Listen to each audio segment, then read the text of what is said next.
compte rendu de la 91e réunion du Conseil des ministres. Son Excellence, Monsieur le Président de la République, chef de l'État, Félix Antoine Tshisekedi Tshilombo a présidé ce vendredi 29 mai 2026 à la Cité de l'Union africaine à Kinshasa, la 91e réunion ordinaire du Conseil des ministres de la République. 5 points étaient inscrits à l'ordre du jour, à savoir 1. Communication du Président de la République, chef de l'État. 2. Points d'information. 3. Approbation d'un relevé des décisions du Conseil des ministres.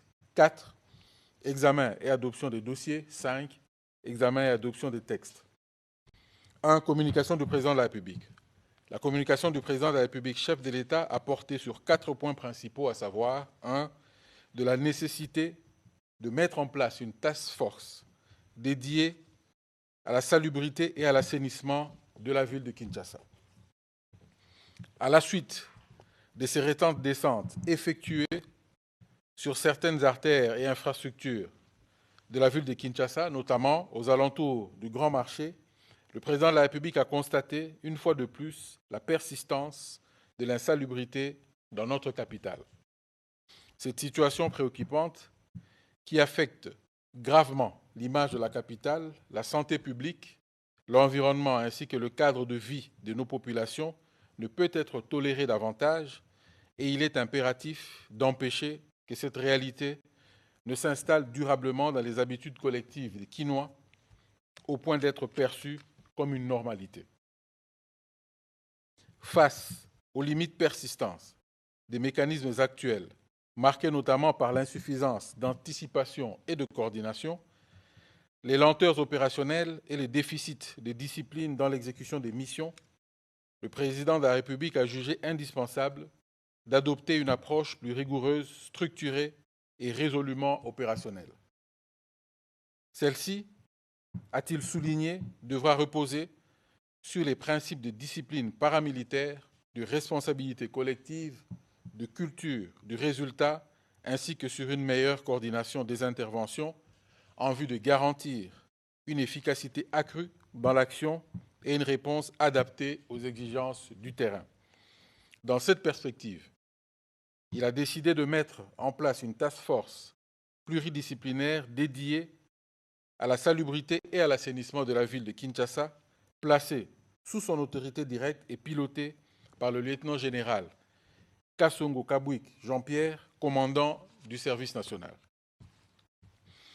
Outre les experts du service national et de son cabinet, cette task force sera composée des experts désignés par les ministères ayant en charge l'intérieur, la défense nationale, l'urbanisme et habitat, la santé publique, l'environnement, les infrastructures et travaux publics, ainsi que l'hôtel de ville de Kinshasa.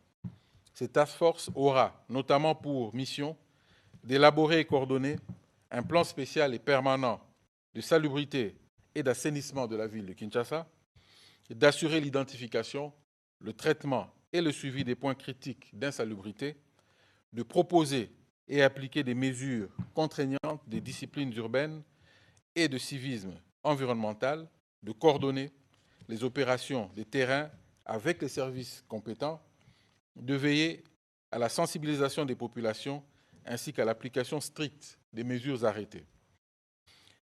Les différents membres du gouvernement concernés seront saisis par le directeur de cabinet du Président de la République pour les diligences requises. Dans les jours qui suivent, le Président de la République va convoquer une réunion de cadrage de cette task force en vue de son lancement effectif. 2. Du suivi de l'exécution des différents accords signés par la République démocratique du Congo.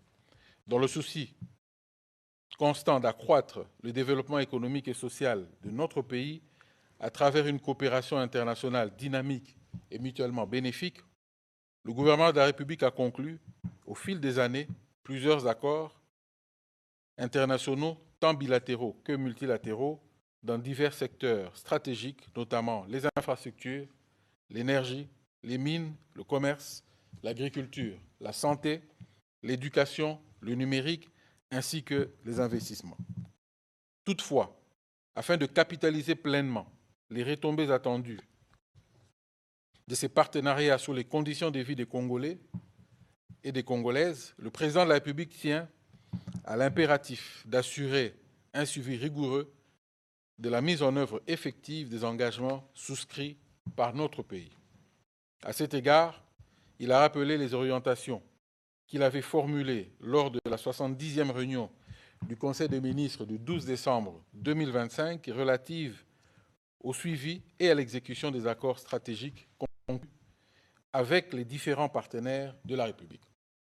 Dès lors, la Première ministre a été engagée à procéder à un état des lieux exhaustif de l'ensemble des accords signés par le gouvernement dans les différents secteurs. À cet effet, tous les membres du gouvernement sont tenus de transmettre, chacun en ce qui le concerne, la situation complète des accords relevant de leurs secteurs respectifs, notamment ceux en cours d'exécution ainsi que ceux non encore exécutés. Il devra en résulter l'élaboration d'une matrice consolidée, dynamique et régulièrement actualisée, constituant un véritable instrument stratégique de pilotage, d'évaluation et d'aide à la décision pour le gouvernement, reprenant notamment les objectifs poursuivis ainsi que les gains politiques, économiques, sociaux, diplomatiques ou stratégiques escomptés pour le pays. Le niveau réel d'exécution de chaque accord assorti d'indicateurs précis de suivi. Les contraintes, difficultés ou blocages institutionnels, techniques, financiers, administratifs ou juridiques rencontrés.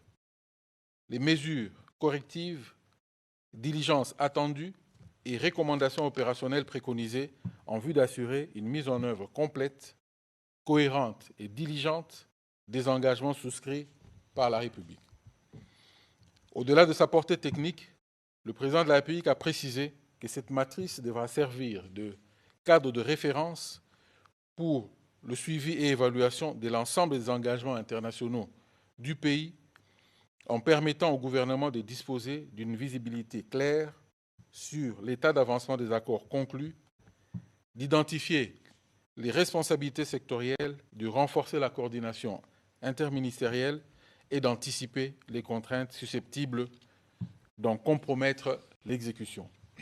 Elle devra également favoriser une meilleure redevabilité des administrations concernées ainsi qu'une appréciation objective des retombées concrètes des partenariats conclus par la République. Le président de la République a dès lors appelé les gouvernements à une mobilisation particulière, soutenue et responsable afin que les engagements internationaux de la République ne demeurent pas des simples instruments déclaratoires ou diplomatiques, mais se traduisent effectivement par des résultats concrets, visibles et durables, capables d'impacter positivement les conditions de vie de nos populations, de soutenir la transformation structurelle de notre économie et de renforcer le rayonnement de la République démocratique du Congo sur la scène internationale. Cette matrice est attendue dans un délai de 30 jours. 3. De l'opérationnalisation du cadre de coordination et d'orientation de l'aide au développement. Le président de la République a attiré l'attention du gouvernement sur la question stratégique de la coordination de l'aide au développement et de la gestion des ressources extérieures mobilisées en faveur de notre pays. Depuis plus de 2 décennies, la République démocratique du Congo bénéficie d'un appui important de ses partenaires techniques et financiers. Les estimations disponibles indiquent qu'entre 2003 et 2022, près de 60 milliards de dollars américains ont été mobilisés sous diverses formes d'aide au développement, d'assistance humanitaire et de coopération internationale.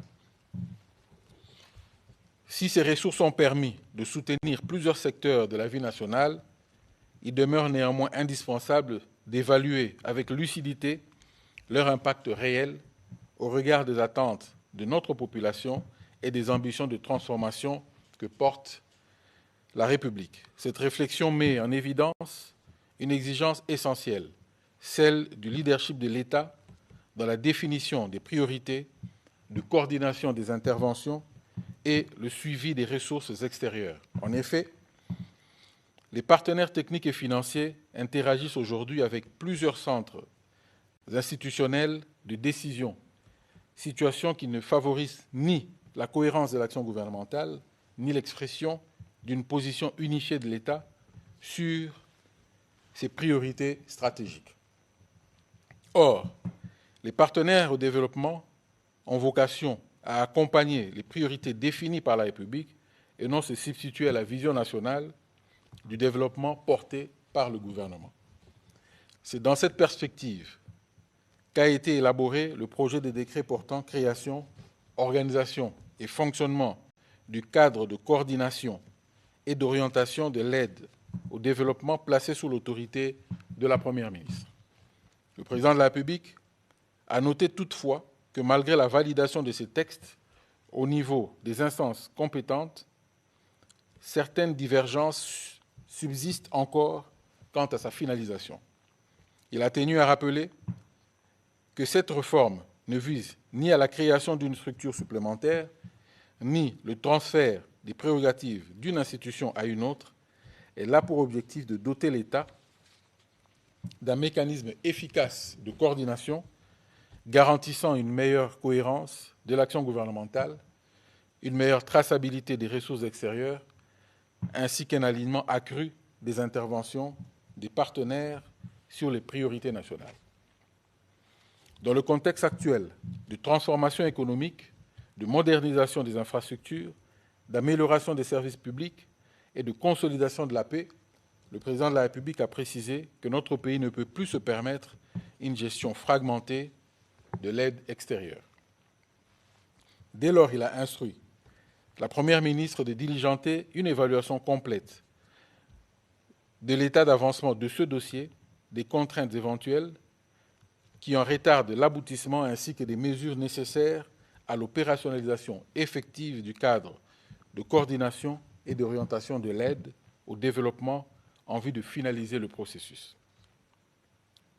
À lui de marteler, la souveraineté de notre pays s'exprime également à travers sa capacité à orienter les ressources extérieures vers ses propres priorités et à assurer pleinement le leadership de son agenda de développement. Un rapport est attendu à ce sujet dans un délai de 15 jours. De la réorganisation de la tenue des réunions du Conseil des ministres.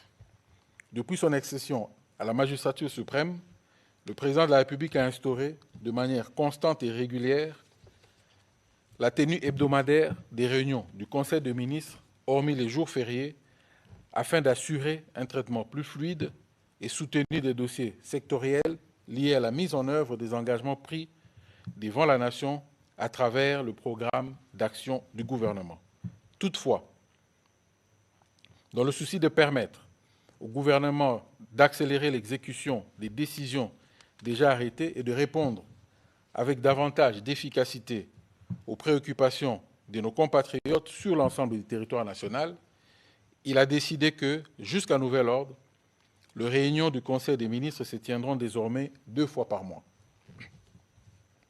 Cette nouvelle configuration, a précisé le président de la République, doit conduire chaque membre du gouvernement à faire preuve de davantage de diligence, de responsabilité et d'efficacité dans l'exécution des orientations et des décisions prises sous son autorité. Par ailleurs, il a annoncé qu'un mécanisme renforcé de suivi et d'évaluation sera mis en place afin de lui permettre d'apprécier régulièrement l'état d'exécution des actions gouvernementales ainsi que les résultats attendus dans chaque secteur.